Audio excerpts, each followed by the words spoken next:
Nous sommes le 18 juin. Merci pour le son. Vous avez remarqué que le 18 juin tombe systématiquement un mercredi, le soir en plus. Je vous laisse avec ça, vous y réfléchirez. Le 18 juin, c'est l'anniversaire de la pelle du général de Gaulle.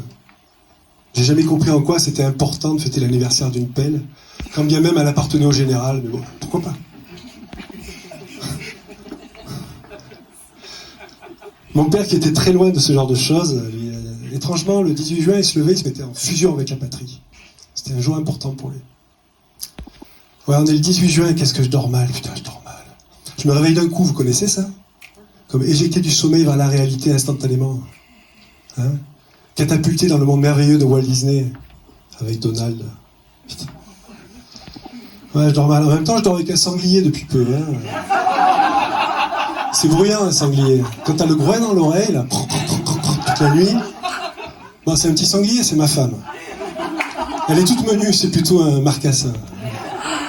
Elle a fait des allergies, elle respire mal, mais ça va bientôt passer. Ça va bientôt passer. C'est bientôt l'été. Un de ces 4 matins, elle va se réveiller, elle va perdre tous ses poils d'un coup. Et elle va se retransformer en petite cochonne.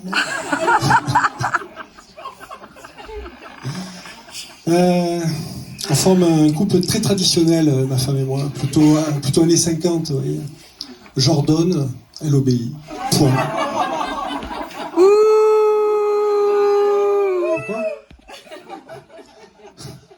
Après, on est marrants tous les deux, franchement, c'est délirant. On fait que péter. On pète H24, toute la journée, on fait que péter. On dirait qu'on parle en morse, toute la journée. Bon, parfois, j'ai du mal à la comprendre, elle bégaye du cul.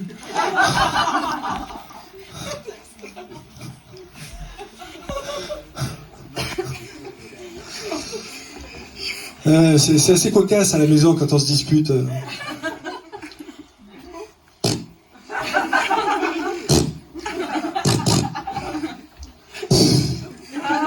Avec celui-là, je gagne tous les conflits. On forme une belle famille tous les 4, et nos 2 enfants, vraiment, très belle famille. Ma belle famille, j'adore ma belle famille. Mon beau-père, ma belle-mère, Papou, Mamou. Papou, c'est mon copain. Hein, on a fait beaucoup de vélo ensemble. On boit de très bonnes bouteilles de pinard ensemble, souvent. On va à la Jonquera ensemble, souvent. Après, bon, mon beau-père, quand tu le rencontres pour la première fois, tu te dis, peut-être un problème de sémantique. Beau, c'est pas ce que j'aurais dit tout de suite, vous voyez. Bon, maintenant, il y a un phénomène d'accoutumance, donc ça pique moins les yeux quand je le vois. Il y a un mec là-haut, vous savez, à l'Olympe, là, le préposé aux grands événements, il est là. Eh, tu seras beau-père, allez. Eh, tu seras beau-père. Eh, pas toi, non. Pas. On est obligé. On peut pas changer les règles. J'ai une idée. Donnez-lui un beau fils, lui. Ma belle-mère, je l'adore, Mamou, je l'adore. Franchement, elle est cool. Son kiff number 1 dans la life. Ouais, je suis bilingue. Donc son délire principal dans la vie, pour ceux qui ne le sont pas, c'est filer de la moula à mes gosses. Chaque fois qu'on passe les voir, hop, un petit billet. Mais vraiment, hein, distributeur de cash à Dubaï. Elle est délirante, quand même. Ouais. Donc, comme ils sont vieillissants et un petit peu fragilisés, on passe les voir tous les jours.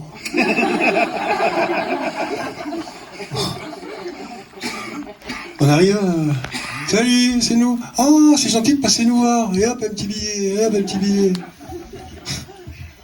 On boit un coup, on fait un bisou, on se casse. On va dans la bagnole, on attend 10 minutes. On y retourne. C'est nous. Ah, c'est sympa de passer nous voir. Allez, petit billet.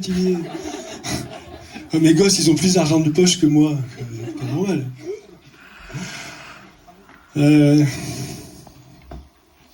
Elle a un deuxième kiff, ma belle-mère. C'est qu'elle adore le t'arroser de sucre. De sucre, fructose, saccharose, glucose. Elle ose vraiment tout, mais tout. À tel point, on l'appelle mamie diabète. Alors que ma mère, elle l'appelle mamie cholestérol. Ma mère, elle a arrêté de cuisiner avec du beurre. Elle cuisine directement avec des plaques de cholestérol qu'elle récupère dans les hôpitaux. Elle. Pourquoi pas? Ma mère, mon père, j'ai de sacrés parents, vous savez, vraiment. On a beaucoup bougé. On est arrivé à Marseille, j'avais 13 ans. Parce qu'en fait, je me suis né à Bordeaux, mes parents aussi, tout le monde. Après, on est allé vivre 10 ans à Nice. Ensuite, on est retourné sur... Vous vous en foutez, c'est moi qui ai le micro. Bon, on a fini par arriver à Marseille, à l'adolescence pour moi, et la plus belle ville du monde, franchement. Hein, Marseille, capitale du soleil. Moi, je crois qu'à l'entrée de la ville, sur la colline de Grand Littoral, il devrait écrire « Au début, Dieu créa la terre, puis l'homme et la femme, et enfin Marseille, pour qu'ils y vivent heureux. » Mais le diable aussi s'en est mêlé. Le diable, il a dit oh, il vaut mieux être Marseillais bien portant que Parisien malade. Parce que le diable, il est Marseillais, lui aussi. Eh ouais, Parisien, tu vas en vacances là où j'habite. Eh ouais, au début, Marseille, bon, on le sait, c'est le berceau de l'humanité. Hein. Je sais pas, les Égyptiens, il y a 5000 ans. C'était des Marseillais avant. Après, ils sont allés conquérir l'Orient, mais pour preuve, Akhenaton, il est né où?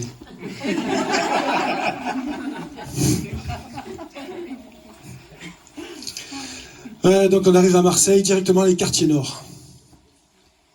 Ça rigolait pas les chocs thermiques avec mes parents. Hein. Directement la très belle cité paradieuse du tout de la Savine. On a fait Bordeaux-la Savine, vol direct, mais on part train de nuit, nous. Hein. Ouais, la Savine. Vous connaissez la Savine? Non, chut, vous connaissez pas la Savine. On n'en parle pas de la Savine. C'est dangereux la Savine, d'accord. La Savine, elle n'existe pas, elle n'est même pas sur les plans. Google Maps, ils n'ont pas mis la Savine, ils ont fait un trou à la place. Ils l'ont même pas flouté. Le flou, il a dit non, j'y vais pas là-bas, moi, t'es fou. Il n'est pas allé. C'est là qu'ont été inventés le dark web, le bitcoin, le Covid. Je sais, il y a un élevage de Chinois dans les caves à la Savine, je les ai eus. Ouais.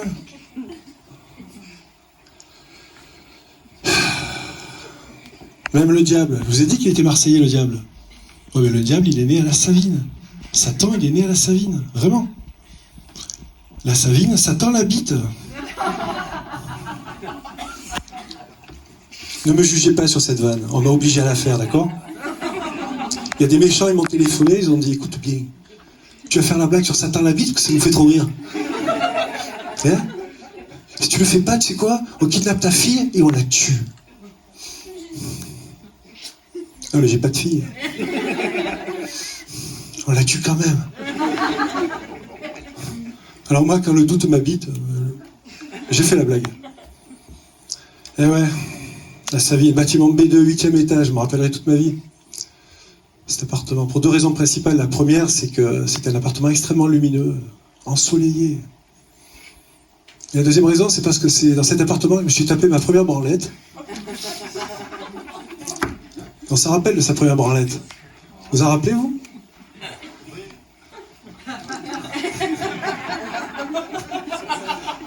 Toi, tu t'en rappelles de ta première branlette? Tu t'en rappelles pas?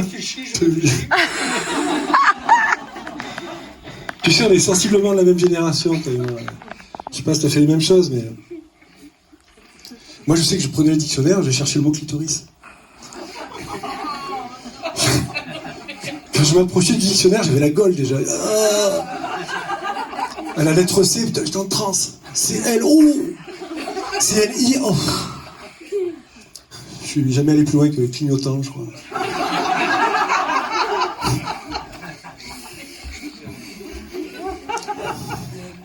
Et si on voulait des images, il fallait prendre le catalogue de la Redoute. Hein. Page 682, tu t'en rappelles, la jolie brune? Avec des dessous semi-transparents, vous voyez les poils à travers la culotte. Tu sais, je crois que tous les mecs de notre génération, on l'a tous ken, elle. Mais en rêve, évidemment, en fantasme. Hein. Peut-être même que toi et moi, on l'a ken le même jour, à la même heure, tu vois. Peut-être même que toi et moi, on a fait un plan à 3, tu vois. Ouais, ce jour-là, on s'en rappelle. Première branlette. Moi, je me rappelle comme si c'était hier. Hier. Ouais.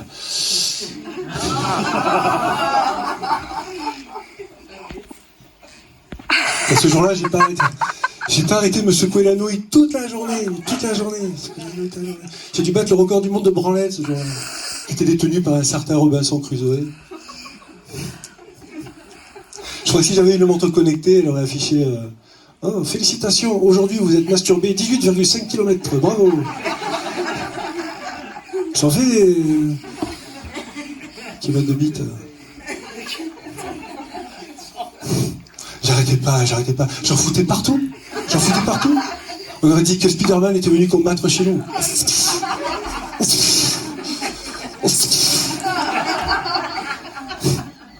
Mes soeurs et mes parents restaient collés au poignet. Ah, ils nageaient dans la glu comme moi je nageais dans le bonheur. Le bonheur. À cette époque, je me posais quelques questions un peu existentielles. C'est quoi la vie? Ça sert à quoi la vie? C'est quoi le but de la vie? Ben, cette grande question universelle, moi je vous apporte ma petite réponse. Hein. La vie n'a de sens que si on lui en donne un. Faites comme moi. Parlez-vous. Mon père, il m'appelait le branleur. Ah, regarde ce branleur là. Mon père, sacré personnage, mon père, vous savez. Christian. Sacré personnage. C'était un homme, un vrai, hein. Pas un déconstruit de maintenant, là. Il avait tout à construire, lui, vraiment. Beau gosse, hein. Il était impressionnant. Je le craignais même un peu, hein. Dans le quartier, tout le monde l'appelait le boucher. Bon, en même temps, il était bouché. Mais ça n'explique pas tout. Il avait tellement de charisme, même quand il n'était pas là, il était là. Il faisait des blagues, tout le temps, il sifflait, il chantait, il était toujours heureux, ce mec. Vraiment. Ouais. Un jour, on était dans sa bagnole, genre 5h du matin, 4 fourgonnettes, en pleine nuit. On se rendait tous les deux à sa boucherie. Il fumait des gitanes, lui, putain. T'es là. Alors, j'étais à côté, comme ça, je dis, papa, putain, c'est dégueulasse. D'accord, on est dans les années 80, mais quand même, putain. Et lui, d'une grande finesse, comme je vous disais, d'une éducation poussée, il se racle le nez et la gorge. Et il lâche un glavio. Flot. Moi, je suis à côté, papa, putain, c'est dégueulasse. Et là,